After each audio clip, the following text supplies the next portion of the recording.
morning. Day 21 of our Advent retreat. More importantly, 8 days left of Advent. And so as we continue to pray and prepare for the coming of Jesus, it is ridiculously cold outside. I don't know if you've been out yet, but it is ridiculously cold outside. So I'm in here nice and warm drinking from my St. Joseph cup because I want to talk about St. Joseph today.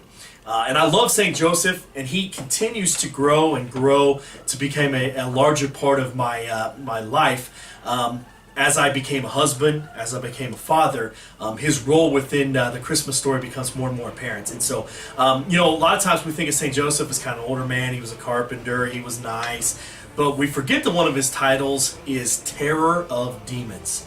And sometimes we put him in a cuddly bear category, but Terror of Demons. I mean, think how cool that'd be. If you were getting announced in a game and they said, now starting for TMP, such and such, the Terror of Demons. I mean, that'd be sweet. But that's one of his titles within the church, and so let's talk about that a little bit. For me, you got to understand how much God trusted St. Joseph. He gave Mary, the Virgin Mary, to him as a wife, and then gave the baby Jesus, pure innocence himself, to him to protect and to provide for. And that's why when it's cold outside, I think about that, because he went around and made sure they were taken care of. They had homes, they had food, that he taught Jesus the trade and all that sort of stuff. And so, but think about that trust level God had with St. Joseph. And then let's look at him and see what we can learn from him. Obviously, humility. Obviously, hard work, which is one of his feast days.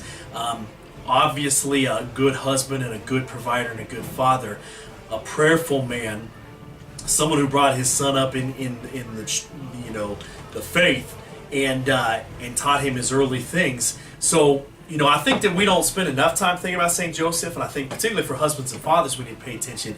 But absolutely pure humility, absolutely pure chastity, and those sort of things, and someone that we should pay attention to. So today I invite you to think a little bit about St. Joseph. I invite you to reflect on his life and see how you can apply that to your life. He's a role model, a hero of mine, someone that I try to model my life off of. And so today we're going to pray the prayer of St. Joseph. Beloved St. Joseph, through your intercession, grant me a spirit of sacrifice, of humility, of self-denial, of great love of Jesus in the blessed sacrament and of his tender mother Mary. Be with me living, be with me dying, and obtain for me a favorable judgment from Jesus, my most merciful Savior. Amen. Have a great day, and we'll see you back here tomorrow.